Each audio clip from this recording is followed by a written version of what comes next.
finally, the author dedicates a significant portion to describing the sex lives of birds.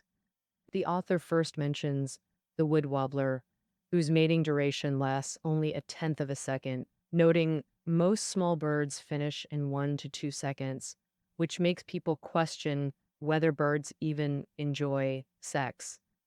To answer this, the author painstakingly observed birds across multiple locations, focusing on oxpeckers due to their apparent sexual pleasure displays.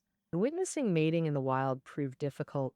Excessive feather coverage forced the frustrated researchers to abandon wild oxpecker observations.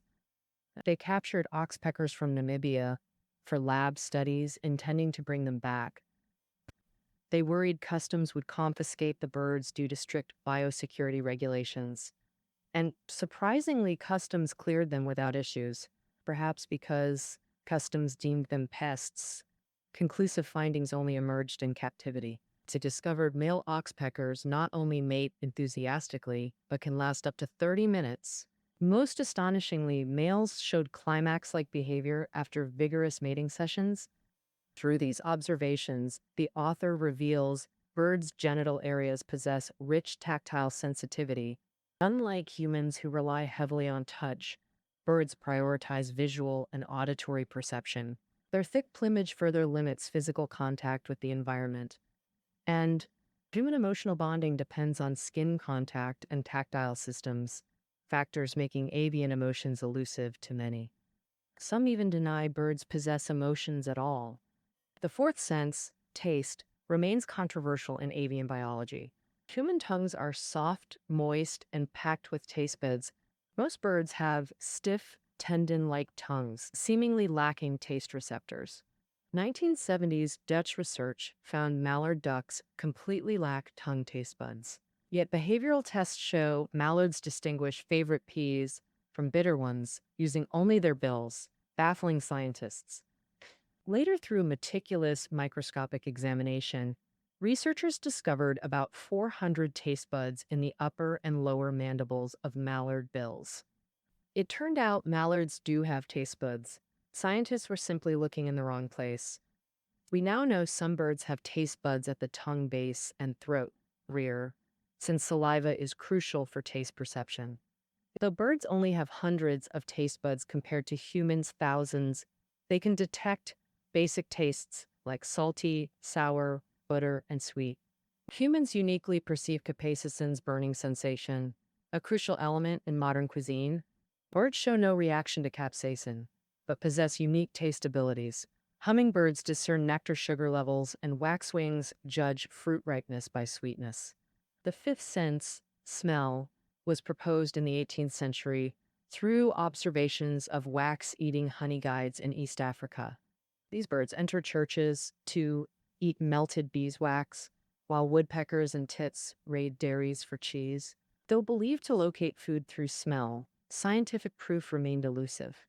In Japan, varied tits were trained for fortune-telling, selecting cards based on burnt material smells. Fortune tellers trained birds to recognize chemically treated cards through olfaction. The scientific community long dismissed avian olfaction until medical illustrator Betsy Bang revolutionized understanding.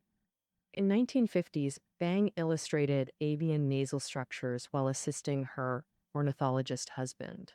Her illustrations revealed complex nasal turbinates, smell-detecting structures in birds. Beyond turbinates, Bang studied olfactory bulbs, brain regions processing smell. In late 1960s, Bang collaborated with neuropsychiatrist Cobb to measure olfactory bulb sizes across species. Their measurements demonstrated varying olfactory importance among bird groups. Meanwhile, another female scientist, Bernice, demonstrated avian olfaction through physiological experiments. She exposed lab pigeons to various gases, observing differential heart and respiratory rates when detecting odors. To her astonishment, certain gases caused rapid heart rate acceleration, clear evidence of odor detection. As one of America's few female physiologists of her era, Bernice pioneered interdisciplinary approaches combining anatomy, physiology, and ethology. Modern high-resolution scanning and tomography now enable precise measurement of olfactory bulb volumes and genetic level analysis.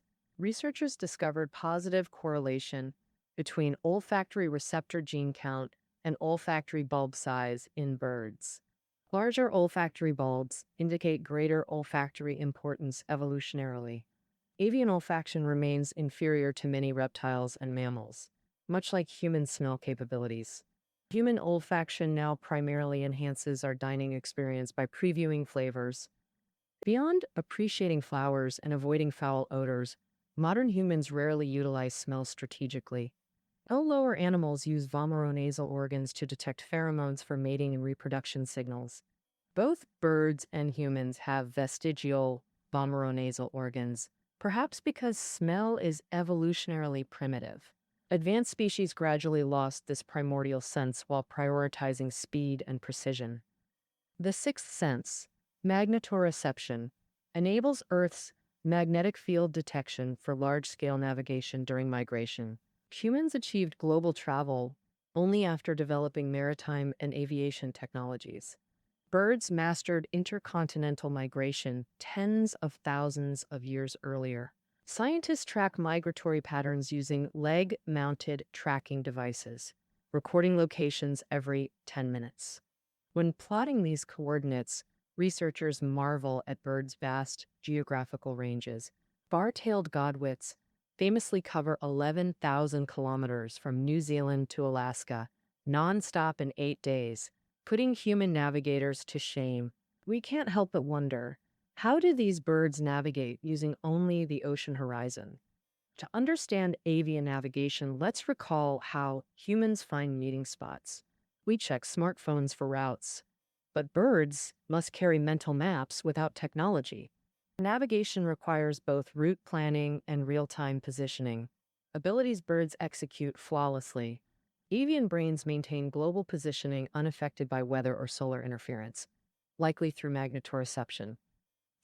Magnetic sensing remains our best hypothesis for their uncanny navigation. Like Magellan's compass-guided voyage, birds' internal guidance works globally. Scientists tested European robins in magnetic coil-equipped orientation cages. The birds adjusted hopping directions according to altered magnetic fields. Beyond basic sensing, birds possess magnetic mental maps rivaling GPS precision. But which organ detects Earth's magnetism? The quest continues. 1980s research found magnetite Fe3O4 in pigeon beak nerves and eye tissues.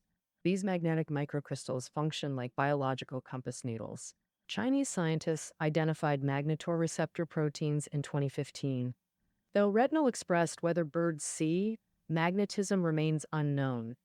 Existential wonder, how does the avian brain perceive magnetic fields? Is it electric tingles or emotional longing? Only birds truly know. The book reveals human-avian parallels, visual auditory dominance with limited smell. Even emotionally, birds share common ground with humans. In the book's final section, the author shares his perceived understanding of avian emotions. The author once observed brant geese at a frozen pond, one dead, its mate standing vigil over the lifeless body for 7 days. What connects these birds?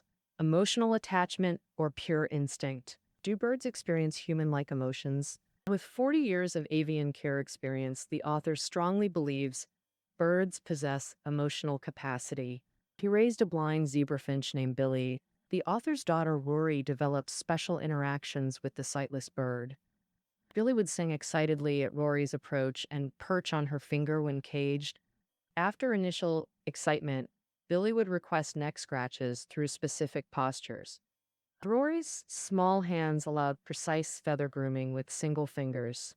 Billy would close his eyes and adjust position for optimal scratching sessions. The author's clumsy attempts at grooming often earned pecks or abrupt escapes. To study avian pain perception, researchers observed debeaked chickens in crowded farms.